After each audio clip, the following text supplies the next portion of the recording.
controlled the story. They created the story. They seized on the fears of the people, wilding the bestial characterization of the black man. There's no DNA match whatsoever to any of these boys. I was going nuts. No blood on the kids. Nobody could identify them, but if they confessed, and that was that. That a clip from the Ken Burns documentary about the Central Park Five. As you may remember, they were all convicted for the Central Park jogger rape in 1989, thrown in prison. But then they were cleared years later when another man confessed, and DNA evidence backed up his claim. Now, at the time, Donald Trump, he took out full-page ads in the New York dailies calling for the death penalty, to put the five to death. Now, just about anyone else would admit they were wrong or even apologize after the DNA evidence surfaced, but not Trump. He is doing neither. In fact, he is still saying, even after all that came out, the five are guilty. Well, this morning, Dom spoke with one of them, Yusef Salaam.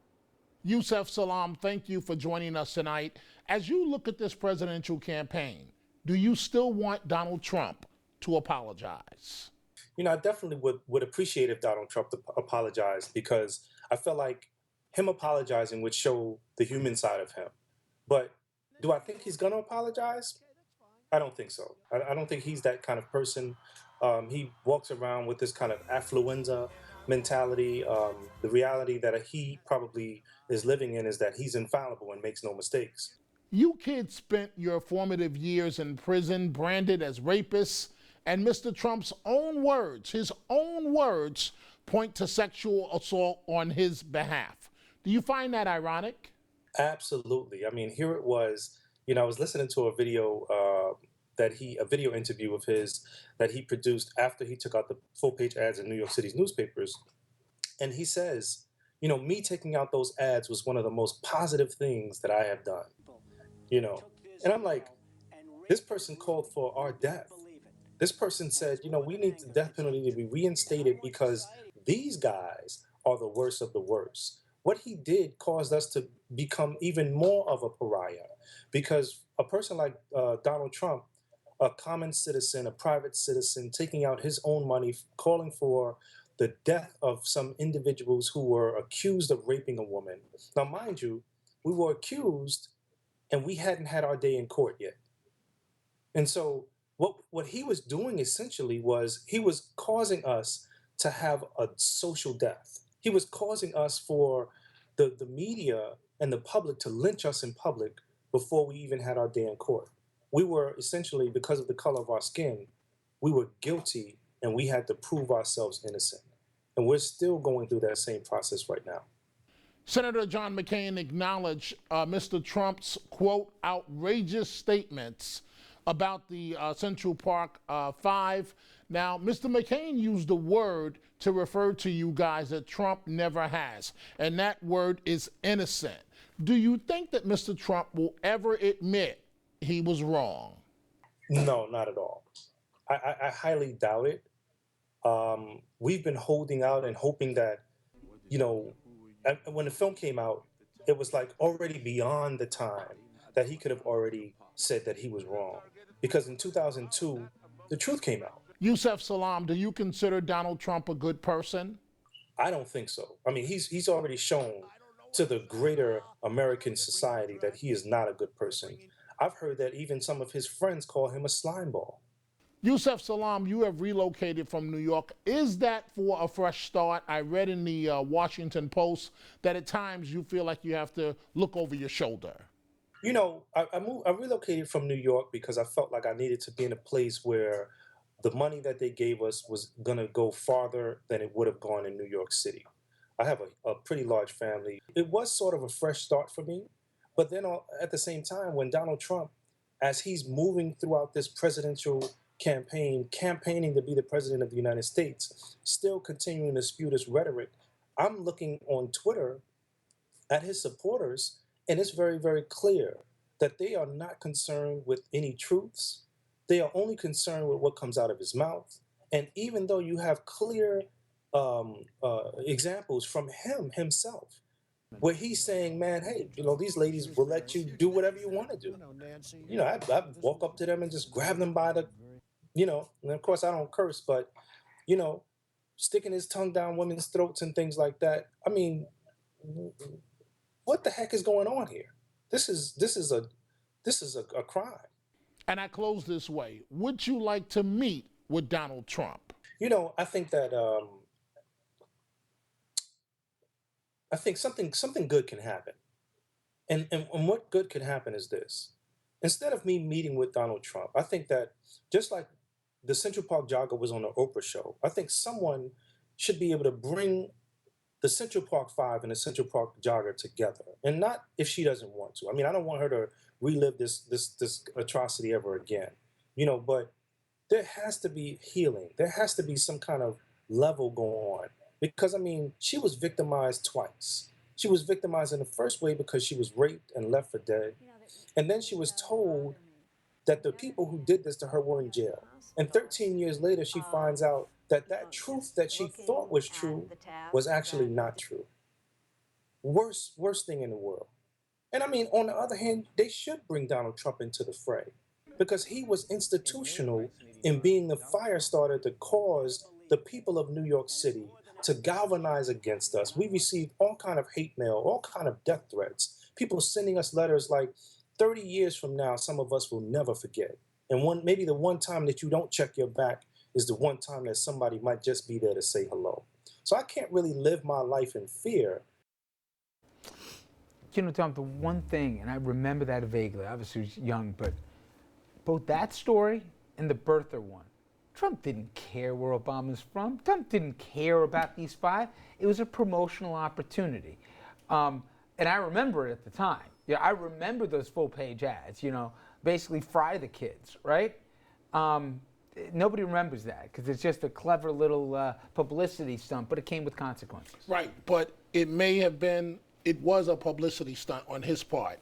But Mr. Salaam spent 7 to 9 years in prison as a kid in an adult prison, charged with the worst crime that you can face as a prison inmate, and that is rape. Inmates do not take well to that. You have a very difficult and rough life in prison to begin with, 1. 2, if you're young, 2, and 3, I mean, especially if you're convicted of rape. This is the problem with Donald Trump's reality television America. Because it's easy to sit here and mock him and make fun of him and not take him seriously. We all did that for a long time. It's easy, quite frankly, to say, I've had enough of this election, I don't want to hear it anymore. But my point earlier about the Republican Party, and frankly all of us, is there are real consequences to this guy's objectification of human beings. There are real consequences for how he talks about people, for how he treats people. And we all have an obligation to stand up in the last 25 days and say something about that.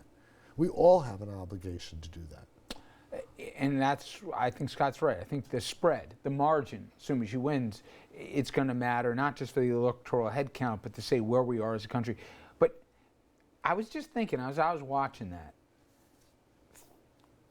all these years later, right? For somebody to not have the decency to acknowledge, he didn't have to take ownership for it. He's not the guy who you know, arrested him and everything else, but he was wrong. It's just like you don't trust when he says everything's rigged and the media's all out to get him and that he's the victim and all the women are lying here. The inability to have any ownership of reality. And in this case, would it have cost him anything to say, well, you know what, thank God we have DNA. Basic humanity. Right, and just to reintroduce to somebody who doesn't really know the story, right, who doesn't know that they were exonerated, who didn't know that the DNA, there was another guy who admitted to it, who doesn't know that whole story. For me, that's the part of the Donald Trump when I hear people say, you know, he's a clown. I'm like, no. Correct. He just brought these 5 guys back out. And they got to basically relitigate, and you spoke to him many times over the years. They have to relitigate their innocence, even though it's like double jeopardy. No doubt about it, Richard. As Mr. Salaam makes the case himself, this was pre-trial. Donald Trump planted the seed where New York City was about to explode racially. New York was on national television being called the New South. And these 5 boys 1 Latino, 4 African Americans were at the center of this, denied sleep, denied food, convicted of rape.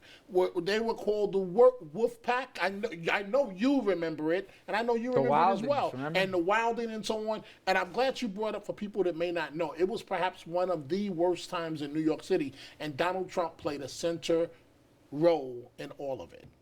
Once again, dividing us as a matter of policy. Well, to that point, guys, whether it's this, whether it was a birth, or whether else, I think there's a legitimate debate as to the election ends. It's November 8th. She wins, okay? Does everybody say, okay, well, our national nightmare is over, we're going to go back to reality? Or has he pulled back a scab that in America that shows we still have two very distinct countries? And I never was delusional that we don't have race issues. Of course we did. He didn't create it. They were here before. But he made it okay to be really ugly about it. It's worse than that. Donald Trump is going to figure out a way to make money at being who he has been.